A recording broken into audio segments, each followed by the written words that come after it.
Bienvenidos a Latitud Americana, el espacio donde convergen dos generaciones para analizar sin filtros la realidad nacional y su impacto en nuestra vida cotidiana.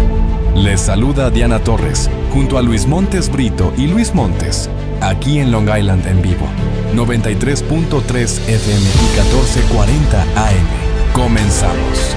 Inicia Latitud Americana hoy repasando lo más revelante en la política estadounidense, las tensiones entre Washington y Latinoamérica y por supuesto todos esos movimientos globales que están reconfigurando el poder autoritario en todo el mundo, específicamente aquí en los Estados Unidos también, desde un país que lucha por el respeto, los derechos civiles frente al uso excesivo de la fuerza del gobierno federal, hasta la amenaza que representa un liderazgo centralizado y sin límites. Y para ello, como siempre, pues estamos invitando al señor Luis Montes y Luis Montes Amaya para que, hablemos un poco de todo esto que está sucediendo, cómo está en el día de hoy y cómo les fue en esta tormenta invernal que acaparó el país en los últimos días. Bueno, buenos días, Diana. Bueno, aquí, como toda la costa este de Estados Unidos, con frío y con esta semana que va a ser una de las más frías del año. Luis. Par de datos, 17 estados, ¿verdad?, que han recibido esta nieve. Ha sido desde el sur de las montañas rocosas de lo que se conoce como las montañas rocosas de Colorado, hasta Maine, ¿verdad?, hasta la costa norte. Así que nos ha pegado duro. Además de eso, la zona que recibió la mayor cantidad de nieve está en Nuevo México y recibió 31 pulgadas. O sea, casi, ¿verdad?, 2 pies y medio de nieve. Pues Suerte que no nos cayó eso por aquí. Números históricos, pero también histórica la protesta que se llevó a cabo recientemente el fin de semana pasado, luego del asesinato de Alex Pretty por agentes federales. No importó el frío ni las condiciones climáticas para que las personas pues salieran a protestar frente a un hecho que una vez más conmociona al país. Este asesinato de este enfermero pues sigue causando y desatando pues debate sobre a los protocolos y a cómo se está llevando a cabo en los Estados Unidos precisamente eso de la paz, en donde un presidente pues se quiere aludir y decir que él es el que vino aquí justamente a hacer la paz, pero vemos cómo se están desatando pequeños fuegos, pequeñas guerras en un país como los Estados Unidos que lucha por la democracia. Bueno, yo creo que la situación actual es sumamente preocupante.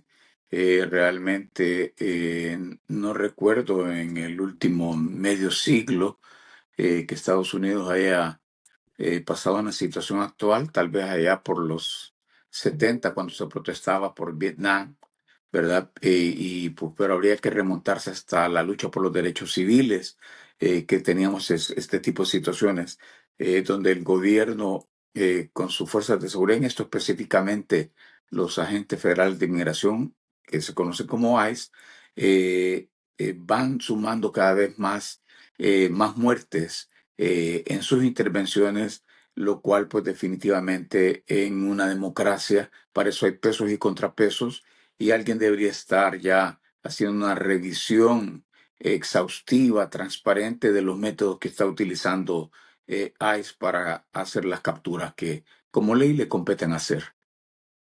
Luis, ¿qué me parece al respecto de la situación? Sí, bueno, varios puntos. Yo creo que en el primer caso, ¿verdad?, esta negativa, por ejemplo, del el gobierno federal de dejar a los locales, ¿verdad?, tanto al nivel estatal como a nivel de condado de la ciudad de Minneapolis, de participar en esta investigación, ¿verdad? Llegar al punto tan excesivo que han tenido que ir a un juez para pedirle tener acceso a eso, ¿verdad? A pesar de que el gobierno federal le había negado cualquier acceso, incluso que los agentes de la policía local estuvieran alrededor de esto, ¿verdad? Alrededor de la escena del crimen, que eso es sin precedentes. Normalmente hay una coordinación entre locales y federales para llegar a, ¿verdad?, esto, especialmente cuando el gobierno federal es quien está envuelto en esta cuestión, ¿verdad? Por transparencia debiesen de permitir esto.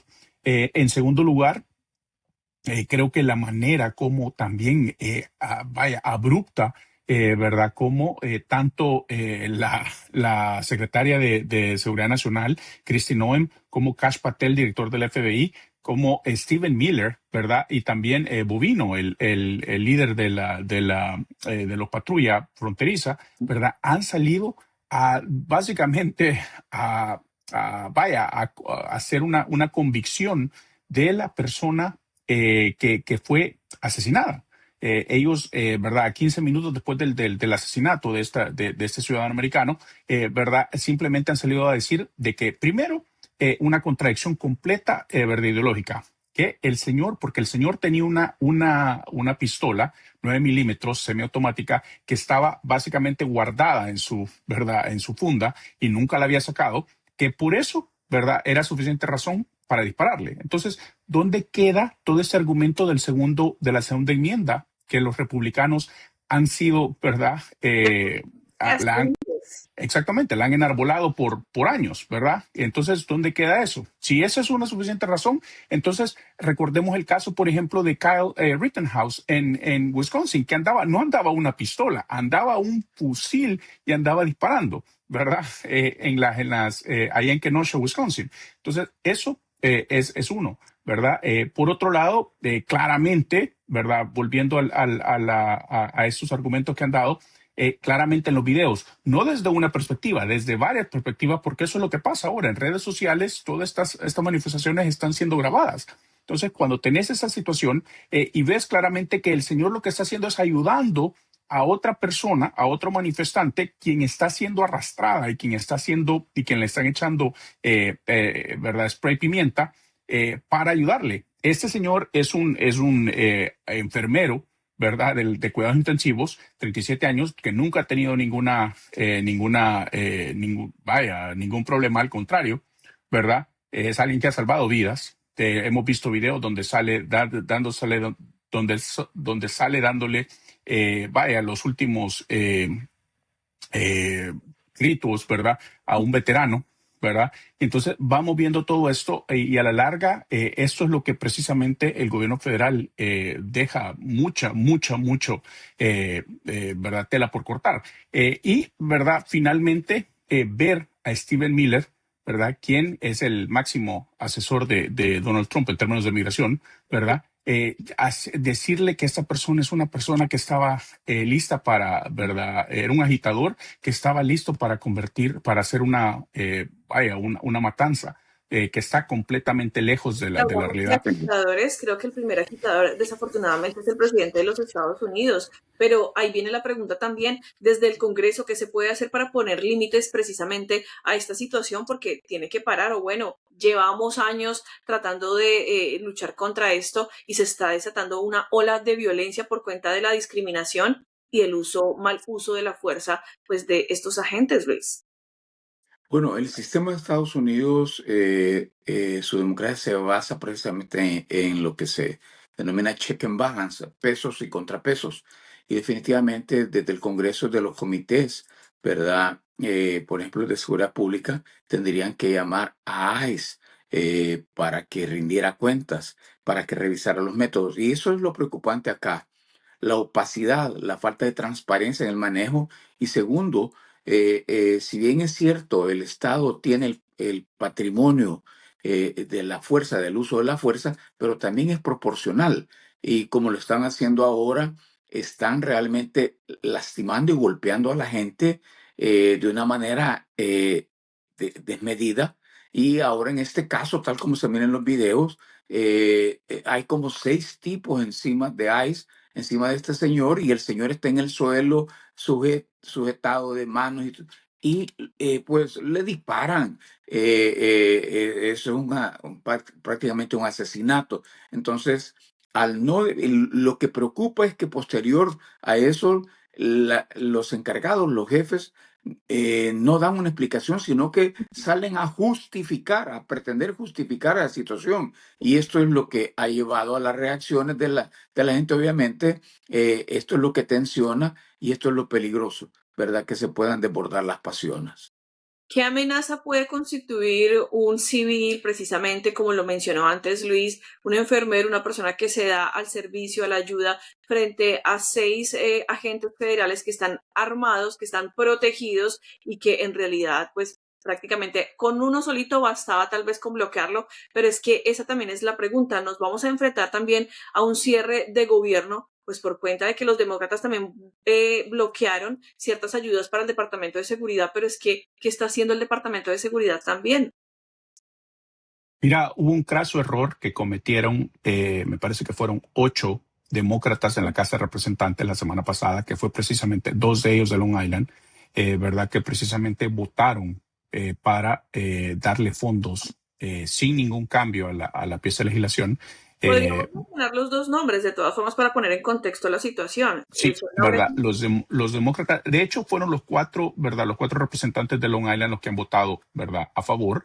Nick LaLaura en el primer distrito, Andrew Garbarino en el segundo distrito, Tom Suozzi en el tercer distrito y Laura Gillen en el cuarto distrito. 2 de ellos demócratas, 2 de ellos republicanos. Se esperaba, dada, ¿verdad? Esta efervescencia, estos problemas que se están dando con ICE, que estos 2 representantes demócratas por lo menos no votaran por ellos, ¿verdad? De hecho, han hecho una justificación, han hecho un balabarismo ahí semántico, tratando de decir de que ellos están tratando de prevenir un cierre de gobierno, ¿verdad? Con este voto y todo eso. Indiferentemente si ellos votaron sí o no, la pieza iba a pasar, porque los republicanos tenían 18, ¿verdad? Los 218, excepto por un Tom Massey, ¿verdad? Que esa ha sido la persona que lideró, por ejemplo, el esfuerzo de los Epstein Files, ¿verdad? Republicano. Todos los demás estaban. Entonces, no era necesario, digamos, los votos de los demócratas para eso. 2, ¿verdad? Como bien tú lo mencionabas, viene ahora la otra fase de esta pieza, que es en el Senado. En el Senado, recordemos que hubo 8 ¿verdad? Senadores demócratas a quienes yo, ¿verdad? Simplemente no les veo, ¿verdad? La razón por la que votaron en el pasado, te acuerdas, en noviembre pasado, ¿verdad? Para abrir el gobierno. Entre ellos Fetterman, por ejemplo, Angus King, ¿verdad? El Durbin, que es el segundo al mando del Senado, ¿verdad? Pero que va a retiro. Entonces, entre ellos estaban ahí. Me parece que es una cuestión bastante ilógica. Ahora ha salido el senador Schumer, líder de los demócratas, ¿verdad? En el Senado, a decir de que no va a haber apoyo para esta pieza de legislación, que está ya, ¿verdad? Que pasó de la casa donde ellos, y que se espera una negociación, ¿verdad? Los cambios de términos, precisamente, específicamente para los fondos de ICE, ¿verdad? Esta pieza de legislación ¿verdad? Provee fondos más allá de ICE, ¿verdad? Hay otras partes del gobierno que están fondeadas a través de esto, pero necesita ¿verdad? Reformarse. Yo, en ese sentido, quiero ser bien claro. Yo soy partidario de que ICE debe ser reformado, no, ¿verdad? Abolish. No tiene que ser, ¿verdad? Simplemente cesado. Yo soy de los que creo que las reformas son más importantes, ¿verdad? Que las aboliciones, en el sentido de que hay una necesidad de tener una fuerza, ¿verdad? Una fuerza federal que ejecute la ley de migración, no hay, sin dudarlo, ¿verdad? No obstante, creo que esta posición bastante extremista de, ¿verdad? De abolir, por ejemplo, ICE, así como no proveerle fondos a seguridad pública, me parece que son posiciones, ¿verdad? Que lejos de ayudar, sí, ¿verdad? Son posiciones simbólicas, son posiciones, ¿verdad? Que generan titulares de noticias, pero a la larga creo que no nos ayudan a los demócratas a hacer, ¿verdad? Propuestas razonables. Por el contrario, entonces creo que tenemos que ser inteligentes, tenemos que reformar esta pieza de legislación, tenemos que ponerle dientes a esto, y de lo contrario, que se cierre el gobierno. En eso estoy completamente de acuerdo, ¿verdad? De hecho, es muy probable que si se ofrecen enmiendas y estas enmiendas pasan en el Senado, en la Casa Alta, el gobierno va a tener que cerrar porque la casa está en receso.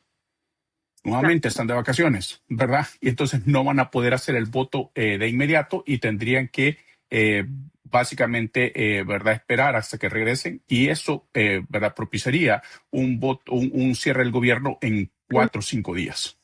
Señor Montes Brito, entonces sería legítimo usar el financiamiento como una palanca para forzar reformas humanas que están arriesgando precisamente los servicios esenciales. Es decir, yo siento que ellos quieren como manipular también, pero estamos en una situación de crisis que necesita ser abordada, y vamos a entrar entonces a un cierre de gobierno. ¿Y qué va a pasar? El segundo cierre de gobierno en el y me corrigen por favor, desde que llegó el presidente Trump hace un año a la Casa Blanca.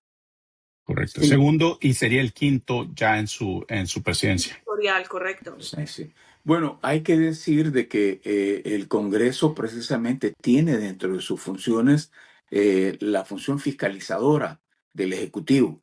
Entonces, el Congreso debe hacerlo. Lo que pasa es que en este momento, al tener la mayoría en el Senado y al tener la mayoría en la Cámara Baja, el presidente Trump, él pretende que las cosas pasen en automático. Recordemos que él es una persona autoritaria y él incluso no quiere que se discutan. Y definitivamente los intereses del pueblo americano, que es tan diverso, merecen un debate, porque aquí no impera un punto de vista único. Es necesario debatir y si precisamente para eso están contemplados, eh, si las negociaciones no dan fruto, entonces para eso es que es precisamente están esas herramientas de no dar los votos y si fuera necesario, que es lo menos deseable, pues eso es cuando un gobierno presenta posiciones demasiado rígidas, es que se rompen las negociaciones y se llega a un cierre de gobierno. Pero yo sí espero, en bien de la democracia, en bien de todo el país, de que estos temas se discutan ampliamente, se discutan transparentemente, ¿verdad?, de cara al público. Luis, yo a veces me pregunto si nuestro representante, por ejemplo, Chuck Schumer, también está perdiendo cierto peso o a veces él se siente como, no sé, como nadando contra la corriente porque también es un poco, tiene mucha experiencia, lleva muchísimos años como representante, pero no sé, siento que ya su fuerza también se está perdiendo. Sí, mira, lastimosamente, ¿verdad? Está en una posición difícil, ¿verdad? Cuando tenés una minoría, 47 votos, ¿verdad? Versus los 53 que tienen los republicanos, es más difícil porque hay menos palancas, digamos, ¿verdad? Que puedas ejercer.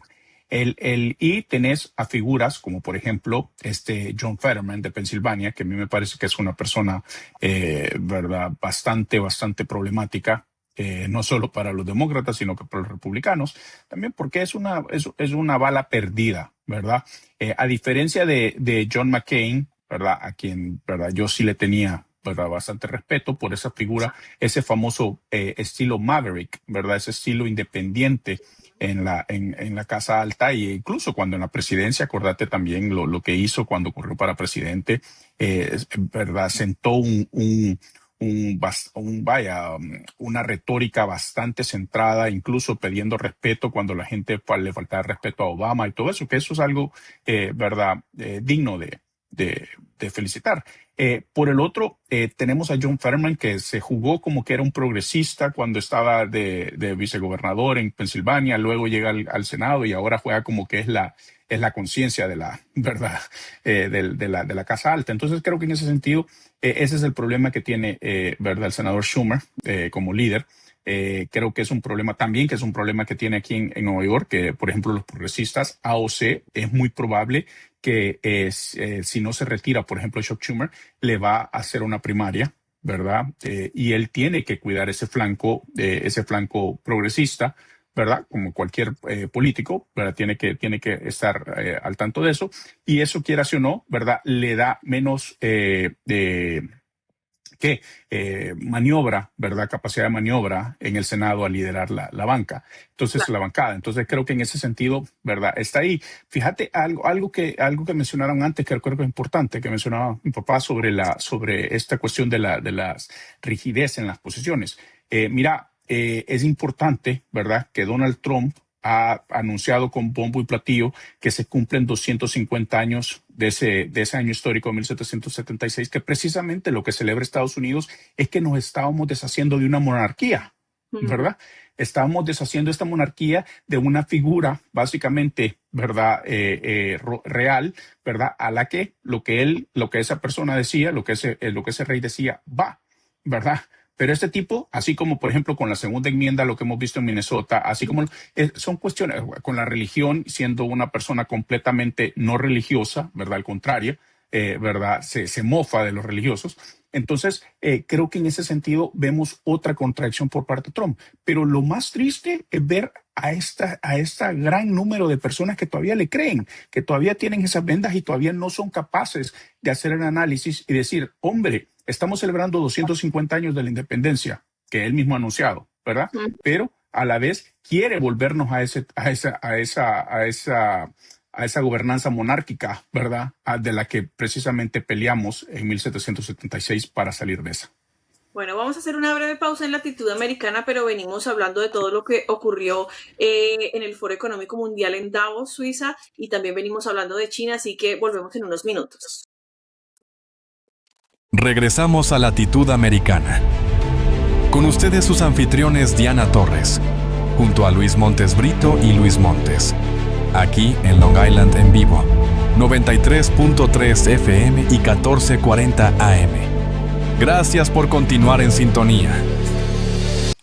Iniciamos Latitud Americana en esta segunda parte hablando precisamente de lo que ocurrió, el histórico discurso de Mark Carney en Davos, Suiza, cuestionando el liderazgo global de Estados Unidos en el Foro Económico Mundial. El primer ministro canadiense pues pronunció este discurso que muchos ya calificaban como histórico, precisamente porque ha declarado que el antiguo orden mundial está en ruptura. Señor Montes Amaya, cuénteme qué opinión le merece a usted al respecto y sobre todo la participación de los Estados Unidos en este foro económico. Mira, interesante porque toda la atención estaba precisamente en la llegada de Donald Trump a Davos, ¿verdad? Lo que iba a decir acerca de Groenlandia, lo que había generado, ¿verdad? Unos días antes había hecho un discurso bastante también fuerte, Macron, el presidente francés, pero a la larga vimos dos cosas. Uno, su máxima expresión de taco, ¿verdad? Al final, ¿verdad? Donald Trump tuvo que recular y decir de que él no iba a ocupar la fuerza porque, lo más importante, los mercados le estaban reaccionando a eso, ¿verdad? Dos. Y luego llega, ¿verdad? Carney, el primer ministro canadiense, a dar este histórico discurso acerca de las relaciones entre, ¿verdad? Aliados, y él llama los países medios, y cómo los países medios ahora están viéndose precisamente amenazados por muchas veces su máximo socio, que es Estados Unidos, y cómo Estados Unidos ha puesto de lado, por ejemplo, temas importantes que antes eran, ¿verdad?, aspiracionales, como la democracia y todo esto. Y si bien, ¿verdad?, hay gente que critica diciendo, pero es que Estados Unidos en realidad nunca tenía estos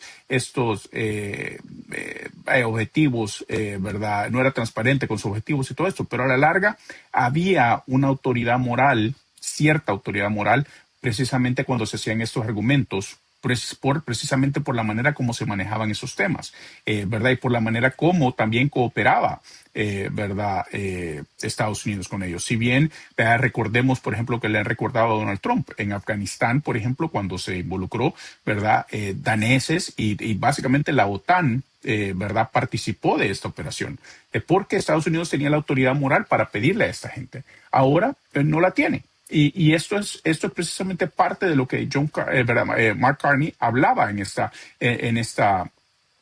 este discurso, que yo creo que va a ser un discurso para, ¿verdad?, que vamos a estudiar y que quizás hasta nuestros hijos o nietos van a estudiar en el nuevo orden internacional. Señor Montes Brito, ¿usted no le parece que esto es un mensaje claro de llamado a la unidad? Justamente vemos que el presidente de los Estados Unidos genera divisiones con todos sus comentarios, con todas sus decisiones que a veces ni siquiera son consultadas, creo yo, con sus asesores, pero muy bien lo manejó y protocolarmente, precisamente en su discurso, pues esta persona que una vez más no mencionó nombres, pero sí hizo un llamado a la unidad. Bueno, yo creo que el discurso del primer ministro Mark Carney, para mi gusto personal, es uno de los discursos más trascendentales desde el discurso de I Have a Dream de Martin Luther King, ¿verdad? Por el momento histórico y no tanto por su floritura literaria, sino que por el contenido de su discurso, sí, también por lo revelador del momento, de la fuerza de sus argumentos, para muchos, debo confesar de que este primer ministro, ¿verdad? Era una sorpresa. Más claro, todos sabíamos que había ganado, que, ¿verdad? Que heredó después de 10 años de Trudeau, ¿verdad? Una posición, pero la forma como él lo planteó, ¿verdad? En realidad es algo de un hombre que domina y que tiene una visión eh, privilegiada del mundo. Hay que recordar que el primer ministro, él tiene un grado en economía de Harvard, luego tiene una maestría en Oxford, y donde finalmente obtuvo su doctorado en economía. Entonces es un hombre que sabe de lo que está hablando. Me da mucha pena como estadounidense, ¿verdad?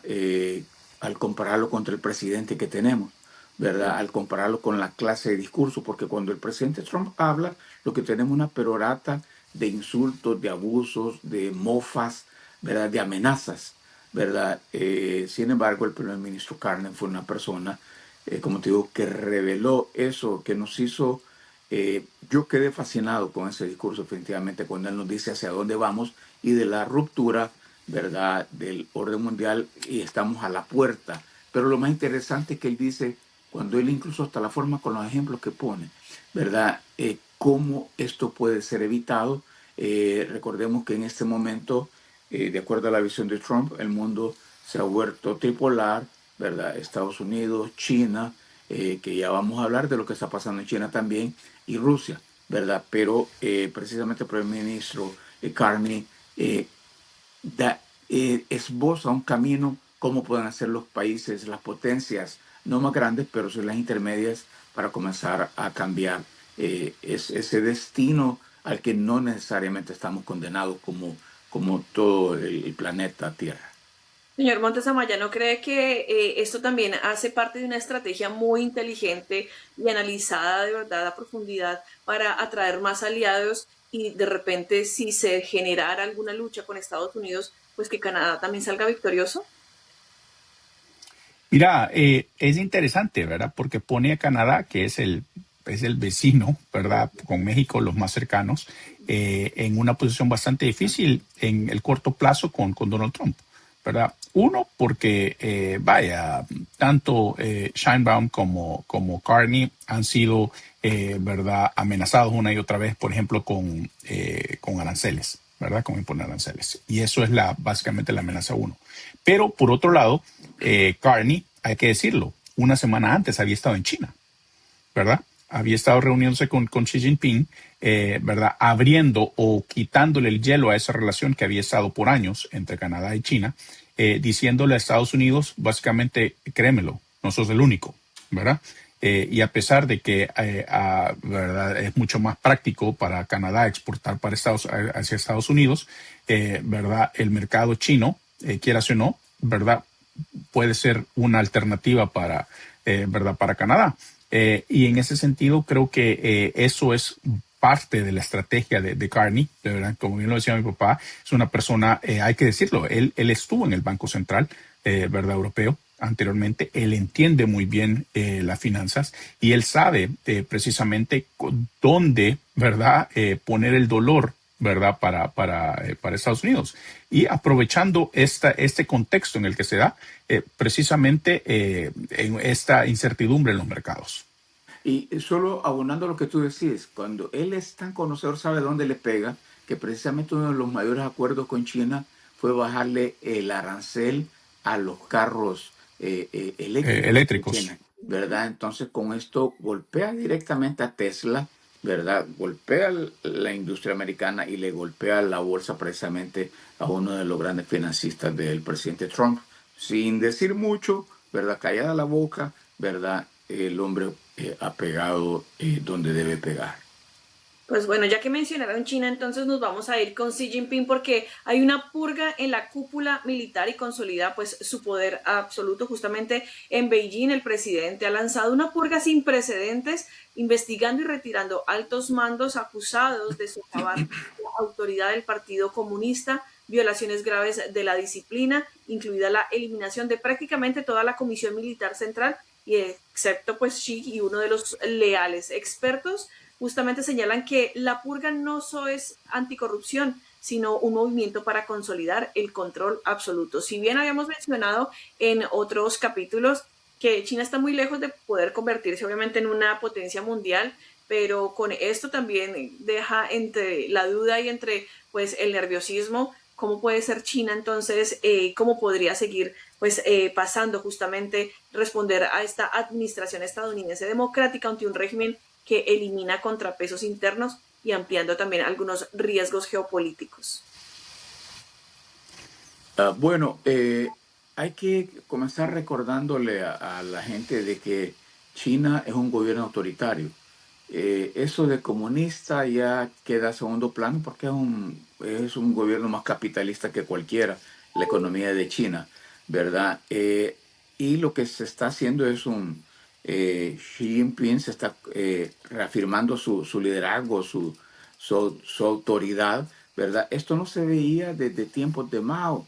Yo recuerdo posteriormente incluso a la muerte de Mao, cuando la viuda de él, Jiang Qin, Madame Mao, como era conocido en el mundo, fue condenada a muerte cuando ella dirigía la banda de los cuatro. Y ella tenía una frase que decía: yo solo era el perro de Mao, dijo. Él me decía a quién morder y yo lo mordía con todas mis fuerzas, ¿verdad? Esto, ¿verdad? Definitivamente. Y ella fue fue condenada a muerte, aunque al final le conmutaron la pena a cadena perpetua, ¿verdad? Saliendo de la cárcel después ella se dice que se suicidó, ¿verdad? 10 días después de haber salido de la cárcel. Pero lo interesante es en esto, la concentración de poder, ¿verdad? Con esto Xi Jinping, ¿verdad? Al descabezar a la cúpula militar, definitivamente, ¿quién más puede detener a Xi Jinping, ¿verdad? Lo importante es para qué quiere acumular tanto poder, qué quiere hacer, y eso es lo que me preocupa a mí. Yo creo que varios puntos, ¿verdad? Uno, porque tenemos este general Zhang Yuxia, ¿verdad? Que es el general era el general de más alto rango, ¿verdad? En el Politburó. Precisamente acumulaba tanto poder, ¿verdad? Por la parte militar que manejaba, como el mismo Xi Jinping se aduce. Primero, la acusación es que ha, ¿verdad? Traicionado a China, ¿verdad? Proveyendo secretos nucleares a Estados Unidos, vendiéndolo, ¿verdad? Y aceptando, con esto aceptando también mordidas, ¿verdad? Bribery.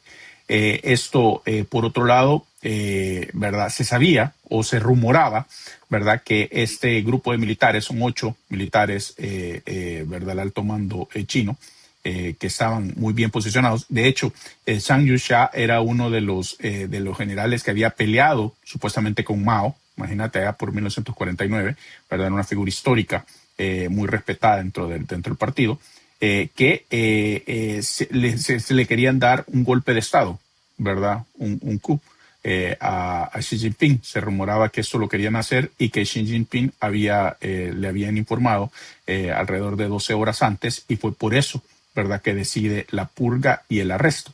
Y es muy probable que esta gente, ¿verdad?, vaya a terminar en algún campo de concentración o algo de una manera ya terminal, ¿verdad? Por otro lado, fíjate que hay que hacer, vale la comparación aquí con la comparación con lo que estamos viendo en Estados Unidos, porque esto es precisamente, ¿verdad?, parte de la autocracia que se está implementando en Estados Unidos. A Trump, cuando no le gusta algo, por ejemplo, lo hemos visto, ¿verdad? A Mark Smith, el senador de Arizona, ¿verdad? Lo investiga.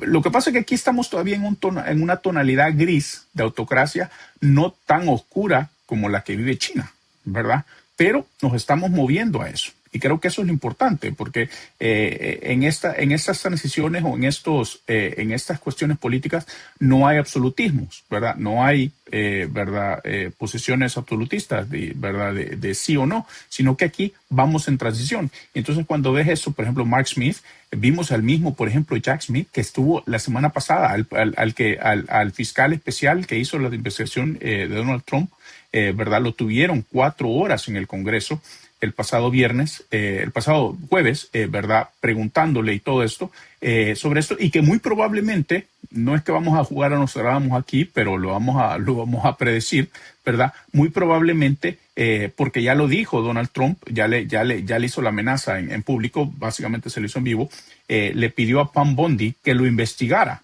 al momento que él estaba dando declaraciones en el Congreso, en frente del comité. Entonces, es muy probable, ¿verdad?, que va a ser formalmente acusado de algo, ¿verdad? Y nuevamente, aquí es donde se hace la comparación entre lo que estamos viviendo en China, que en China es completamente, ¿verdad?, descabezado, ¿verdad? Aquí tiene que todavía Donald Trump pasar este proceso, ¿verdad?, de acusación formal, como lo ha hecho, por ejemplo, con Comey, ¿verdad?, el exdirector del FBI, como lo ha hecho con Leticia James, lo ha hecho, ¿verdad?, con el senador de California, ¿verdad?, el senador de Arizona. Entonces, va viendo que poco a poco esto es una cosa que se va repitiendo, es una tendencia, y a eso es lo que estamos llegando, ¿verdad?, en Estados Unidos. Aquí ya volví. Preguntaba que cuál era el próximo golpe del presidente de los Estados Unidos, porque ya hemos visto que, bueno, el mundo está envuelto en esa cortina de humo de la que siempre hemos hablado precisamente, y pues vamos a cerrar entonces con, un tema que estábamos tratando al inicio, y era la tormenta invernal que causa pues caos en los Estados Unidos, vuelos, cancelaciones, apagones, pero además un impacto económico bastante fuerte.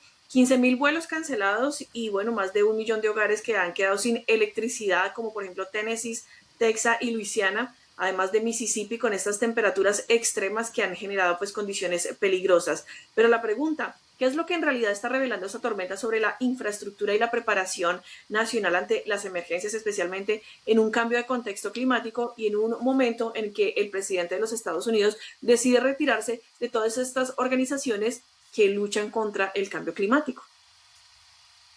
Bueno, yo creo que 2 puntos importantes a rescatar. Uno, esto es un mentis para la política de Trump en cuanto al cambio climático, ¿verdad? Hay que tomárselo en serio, lo cual él no ha hecho. Él no solo no se lo toma en serio, sino que no le importa. Y 2, la necesidad de los fondos para las organizaciones que están involucradas en detener el cambio climático, en conservar, en ralentizar el calentamiento global. Definitivamente, en las condiciones actuales de la economía de Estados Unidos, esto definitivamente un parón por causas naturales como el que está ahorita, solo viene a poner un clavo más en la cruz de todo el consumidor estadounidense.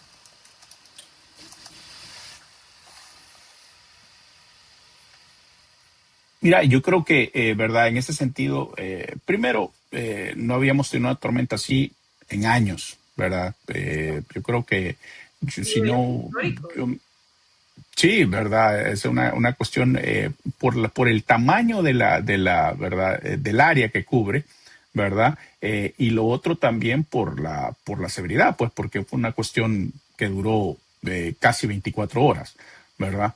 Entonces, aunque la acumulación quizás no fue ¿verdad? La que esperábamos, pero igual, ¿verdad? No, nos pegó duro. Por otro, creo que aquí es importante, precisamente en momentos donde se está de DHS, ¿verdad? Parte del argumento de estos demócratas que votaron a favor era precisamente porque DHS depende de FEMA, ¿verdad? FEMA, que es ¿verdad? la agencia federal que se encarga precisamente de los desastres naturales, ¿verdad? Y en ese sentido, ese era el argumento. No obstante, creo que a pesar de ese argumento, ¿verdad? Nuevamente volvemos a donde comenzamos. Esta negociación, esta pieza de legislación que está enfrente al Senado merece ser renegociada, merece ser, ¿verdad? Merece que las prioridades de esos fondeos sean recalibrados y que a la larga, ¿verdad? Si se tiene que cerrar el gobierno, que se cierre, ¿verdad? Y si se tiene que, y si el gobierno federal, la administración federal, Trump, ¿verdad? Mantiene renuente, a la larga, ¿verdad? Sí, la gente sufre, pero esto es necesario porque, ¿verdad? Es necesario el cierre, la negociación, porque es de la única manera, es de las pocas oportunidades que los demócratas, estando en la minoría, tienen, ¿verdad? palanca para negociar. Como lo dijimos en noviembre, lo volvemos a repetir en enero, ¿verdad? Y esto es necesario que los demócratas ejerzan esa influencia, ese poco poder que les queda a nivel federal, de verdad, lo hagan valer y que cierren filas y que logren, ¿verdad? Reformar esta pieza de fondeo, precisamente no solo para, ¿verdad?, lidiar con migración, pero lidiar, por ejemplo, con desastres naturales como los que estamos viviendo. Pues es bastante difícil de verdad pensar justamente que estos fondos, pues, y que obviamente pensar en una situación de emergencia, lo que pues debería hacer el gobierno federal para tomar incluso un rol más activo frente a la prevención de desastres y sin duda alguna la protección de la economía frente a este tipo de fenómenos extremos. Pues aquí vamos a cerrar entonces Latitud Americana. Muchísimas gracias a ustedes, recordándoles a toda la audiencia también que estamos a través de Spotify y que allí pueden revivir este capítulo y también nos pueden contar cuál es ese tema del que usted quisiera pues saber más y por supuesto que nosotros debatiéramos aquí. Así que bueno, esto fue Latitud Americana. ¿Algo más que ustedes quieran complementar, señores? No, solamente desearles todo lo mejor a la gente y decirles que se mantengan en casa, si no tienen necesidad de salir, no salgan, y si salen, que se abriguen bien. Así es. Bueno, pues entonces nos vemos en una próxima oportunidad. Que estén muy bien. Gracias. Gracias. Así llegamos al final de Latitud Americana, donde analizamos y cuestionamos la realidad que vivimos. Gracias por acompañarnos. Somos Diana Torres, Luis Montes Brito y Luis Montes, y esto fue Long Island en vivo, 93.3 FM y 1440 AM. Sintonícenos la próxima semana.